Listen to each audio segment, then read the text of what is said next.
Well, it's actually quite funny you're talking about Taylor Swift, because literally the next question is, what are your thoughts on Taylor Swift?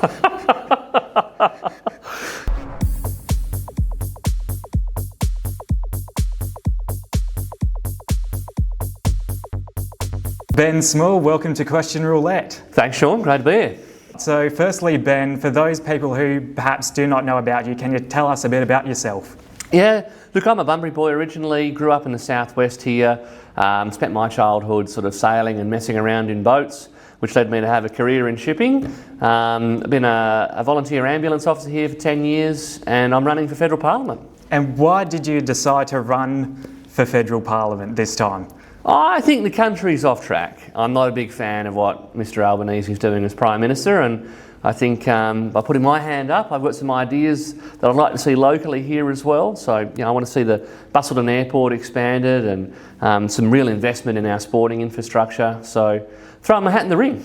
Well, I'll lay down the ground rules for you quickly. So, see here, we've got a whole bunch of different tokens. Some of them have got numbers that are blue coloured. Those are less serious questions. And then we've got black coloured letters, which are more serious questions. The dark and hairy questions. Yes. All right. Your job is to choose 5 black tokens and 5 blue tokens. And then from that, we'll do an interview based on the questions I've got here. Okay. All right. So I'll get you to put those in there, Yep. And then we'll get started. All right. What is one music or music genre can you not stand? Oh, that is so easy. It's metal for me. Metal? The real head-banging sort of, or a bit of emo, screamo kind of stuff, just, honestly, it makes my skin crawl. So, no, I'd rather shove things in my ears and listen to that. What's sort of your favourite music genre? It's sort of like terrible to admit, but I'm a real pop tragic. There's nothing wrong with that. Tay, come at me, that is what I'm all about. And at the moment, every time Pink Pony Club comes on, it just takes me to my happy place. I was going to say, did you try to get Taylor Swift tickets last year?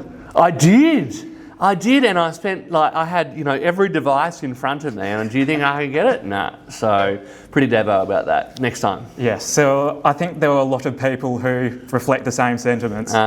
When I jumped on and it was sort of your 146,000th in the queue, I thought things aren't looking good here. Well, it's actually quite funny you're talking about Taylor Swift, because literally the next question is, what are your thoughts on Taylor Swift?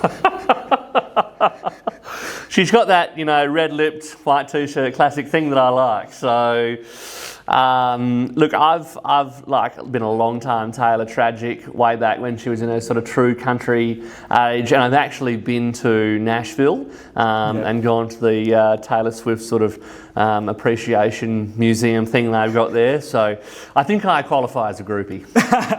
That's great. And do you prefer her older music or some of her newer releases? I love it all.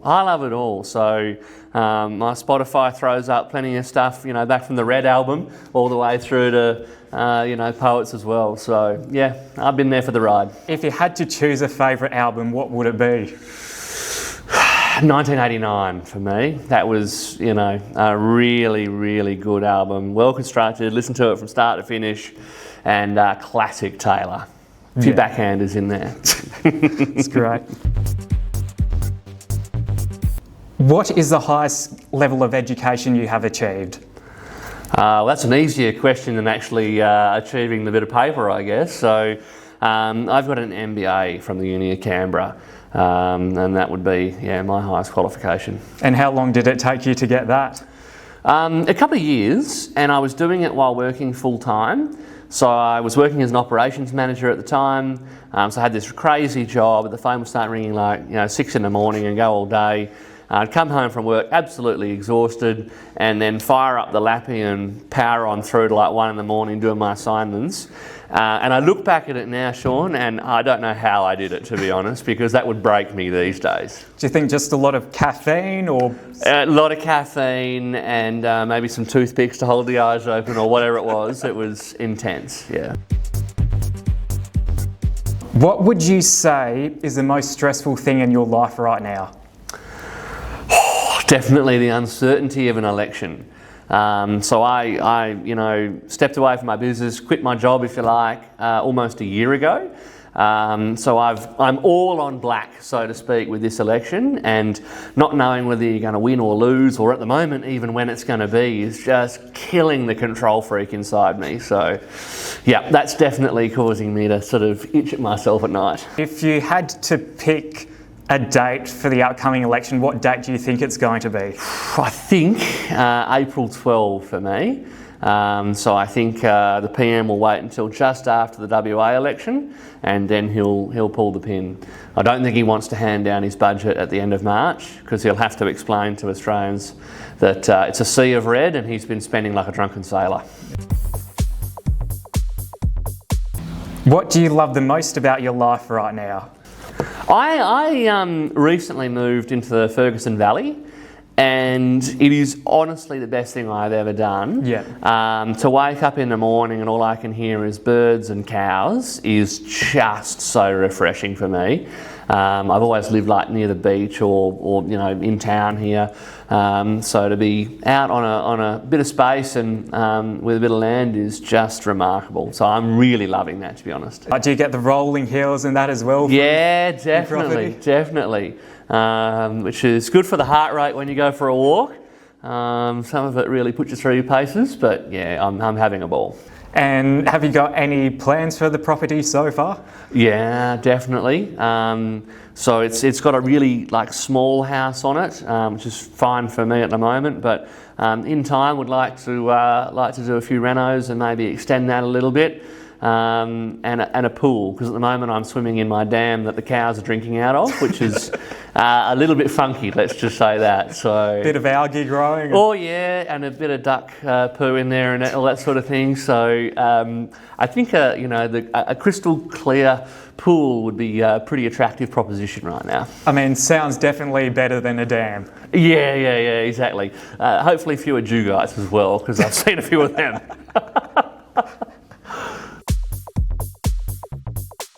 What is one thing you miss from your childhood? Ooh, I'd have to say, and I think most adults would probably say something similar, but just sort of being able to wander along and do your thing without any sort of pressure or expectation or all of the things that as adults we fret about. Come home from school at 3 o'clock, have some afternoon tea, muck around with your mates and go to the beach, what a life. 12 weeks off for holidays every year. I know, fantastic. Yeah, that was pretty good. So I look back at, school's not for everyone, but I look back at school with very fond memories actually, yeah. Would you say that you're a good student or? Yeah, I was actually a bit of a nerd, so I can't run, throw, kick or catch. Sport was not a thing for me, but books and study sort of was. So and debating, funnily enough, I was very good at arguing even from a young age. So yeah, that's that's what I think what made school so good for me was I was quite good at it. What is one thing which is not taught in schools which you think should be? Having spent 12 months sort of talking to voters, I don't think that people get enough civic education. I don't think people really understand how our system of democracy works here or how a constitutional monarchy functions to give you stable government, all those sorts of things. So if people had a better understanding of how our system worked, I think they would engage in politics more because they'd understand how accessible your local MP really is and how you can actually affect change if you jump on an issue and set about motivating the community. So I think that's probably the one thing that schools don't do a good enough job at is sort of teaching people pretty basic civics really. Yeah. Has there sort of been any example that stood out for you in the past 12 months? Yeah, I mean, I was lucky enough to be a senator for about 18 months and represent Western Australia and Canberra. And so someone asked me, tell me your story. And I said, blah, blah. And then I was in the Senate for 18 months and they said, what's the Senate? And I thought, wow, you vote every 3 years and you don't even know what you're voting for. So, yeah, that was a pretty stark reminder that the average Aussie doesn't necessarily have a great grasp on how it all works. I mean, sort of a bit worrying thinking about it. Maybe they were just, looking forward to the democracy sausage at the end. I don't know. What would you be doing right now if you weren't doing this interview? I tell you what I'd love to be doing on a day like today, and that's out sailing. Like I say, I grew up messing around on Cabana Bay, and for me, on a day like this, beautiful sunshine, light zephyr of a breeze, and just an all-round great Aussie summer day, I'd be out there on the ocean right now. That'd be awesome. How did you get into sailing in the first place? My mum made me go to Sea Scouts against my will to try it out one day. And having spent weeks telling her I didn't want to do it and I didn't want to try it and it'd be terrible, I went once and was absolutely hooked 2 hours later. So, yeah. Have you ever gone clubbing? Yes, I have. I would never have said that I was much of a raver, mainly because I can't dance at all. I've got like the dance moves of a combine harvester. But I do remember one particular night in Croatia when I was young and sort of in uni. Some mates dragged me along to this club and they were serving cocktails in little buckets that you make sandcastles in when you tip them upside down. And I remember ordering the second bucket and not a great deal after that. So I can't be accountable if any videos surface of what my dance moves were that night. It wasn't me, it was someone else. So you didn't go out clubbing very often, or? No. I was really tight when I was young too, and the idea of spending all that money just never appealed, so yeah. How badly do you suffer from hay fever?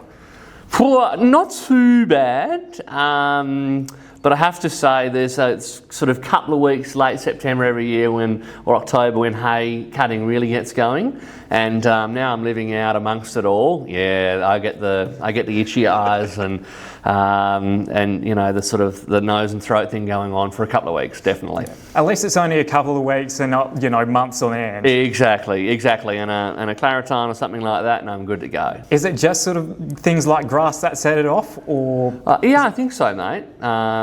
Pretty allergic to Anthony Albanese's nonsense as well, but I don't think that really counts.